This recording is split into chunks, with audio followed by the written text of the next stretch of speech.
Chief Nwanyanwu joins us from our studios in Abuja.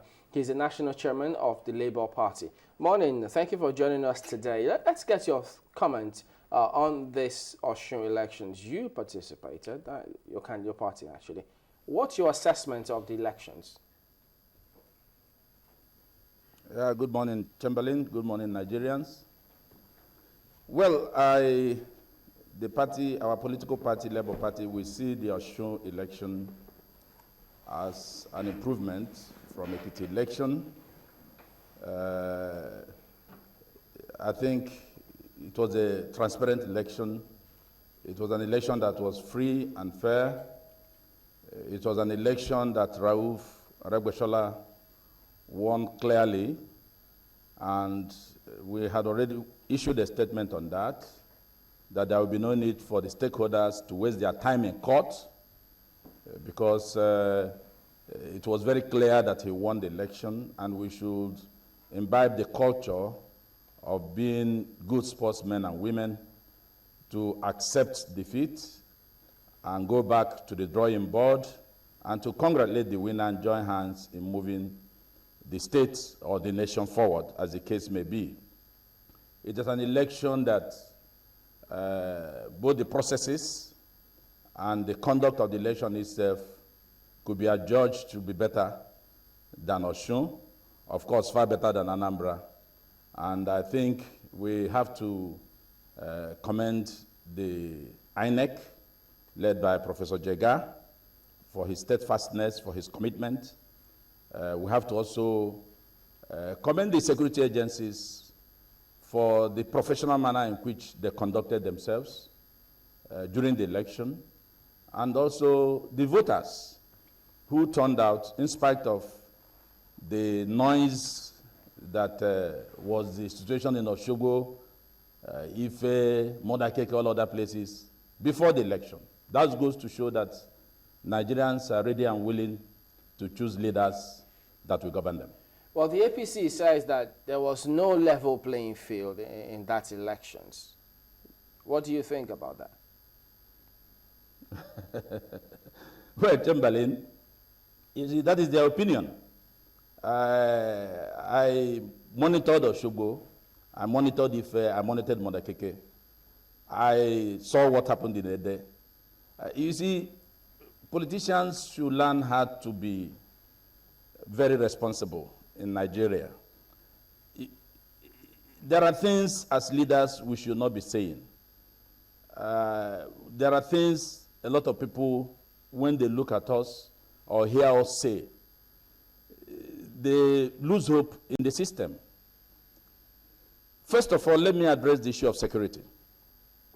Chamberlain, our party had been at the vanguard of having security men in our elections to guide voters, to protect materials, and to ensure that hoodlums and thugs have no business during the election. I'll give you an example of what happened in Ondo State. But for the security agencies, thugs were brought into Ondo State from neighboring states. But because of the tenacity and the eagle eye of the security officials, these thugs were confined into their hotel rooms throughout the election until the result of the election was announced. These thugs were brought in to cause mayhem in Akure South and in Ondo Town, where Labour Party, got a chunk of its votes. If we didn't have those security votes, those security men during the election, of course, you know the provisions of the Electoral Act. When there is violence in a polling unit or in an area, you cancel the result of the election. That was the intent of those who brought thugs in Ondo State. But when they were confined in their rooms, they had no job to do. The security men manned the whole places. That was how the votes of the people counted in Ondo State election. The same thing happened in Edo. Those who are opposed to having policemen, security agencies, security men and women during our election are those planning mayhem during elections. There is no way we cannot have security men in an election. Nigeria have not developed up to the extent of other Western countries or other places whereby people will just go quietly vote. When they lose, they go and replan. But here, a Nigerian politician will be aware that he is not popular, he is not going to win, nobody wants him, but he would like to force himself into office. And it is those characters that we are attacking the security men, that they should not be given opportunity to do their work.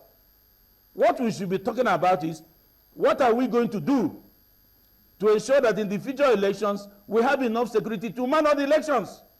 The issue of having security men during an election is a foregone conclusion. A party like Labour Party will continue to insist that we must have enough security men during our elections to guide the voters, to guide the electoral materials, and to guide the officials conducting the election. Did anybody tell you that he was slapped during the election? Well, just was anybody beaten? Nobody was. Can you hear us? The issue is that those who are crying wolf are those who planned and plotted how to rig elections. And we must not allow it. The era is gone. Can you hear me? We must allow Nigerians to choose their leaders. And that is the tenement of having enough security men in our election. So I agree with what Mr. President said, was it 2 days ago? I said, good, that is it. If you don't like it, get out of politics. If you are not popular, go and replan. We must have security men, both the police, if possible, the Navy, the Army, everybody, to professionally do their jobs. I don't know if Mr. No policeman slapped anybody. Can you hear us, No man beat anybody. They did their job professionally. Did the presence of security men stop people of Osun to vote? They voted, and the result known, and we are happy that the votes counted, and Rauf Aregbesola was properly elected, and he's not re-elected. Okay, now, just quickly, we were asking in terms of what your candidate witnessed in the Osun elections. The APC spokesperson spoke from the perspective of his party, saying that there was no level playing field. He also gave instances to buttress his point.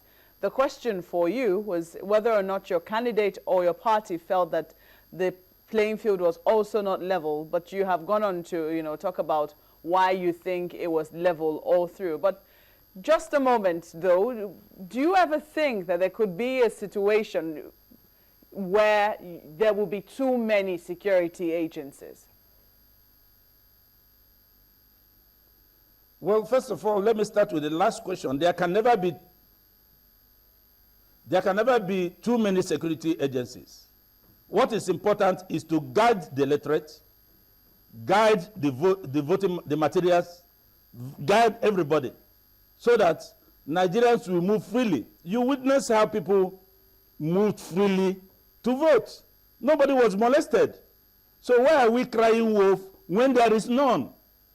If the military men had slapped anybody, that would have been a different matter. If they had kicked anybody, that would have been a different matter. So the issue of having excess does not arise. We need them until we develop our politics to the extent that Nigerians should forget about do or die politics. In Labour Party, we are for politics without bitterness. You can see us, we issue statements immediately. The result was announced that Rauf won. Indeed, he won the election. And there is no pretenses about it.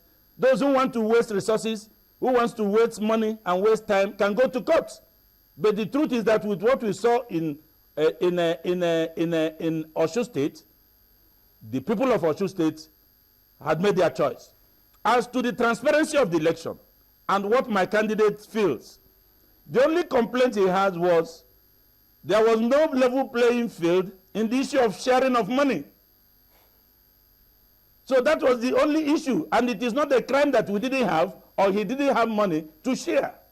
So we are proudly saying as Labour Party that the votes given to Labour Party were votes given without coercion, without inducement, and those votes came freely from the people of Osun State. I cannot say so of others. And that does not vitiate our position from what we saw at the election that Rauf Aregbesola won the election. So this is an aspect that we must have to look at. Although it is difficult to checkmate, because in the night before election, if money is shared in thousands to voters, you are not in any position to control it. We will continue with voters' education. A situation whereby voters may collect money to vote a wrong person, that is where they will suffer it for 4 years. But as to whether a political party is in a position to stop it, we are not in a position to stop it because we didn't have the money to give. So maybe that is the only area I can say my candidate complained bitterly, even on the eve of the election. I said, well, it is not an offense to be poor, but we should try and work hard.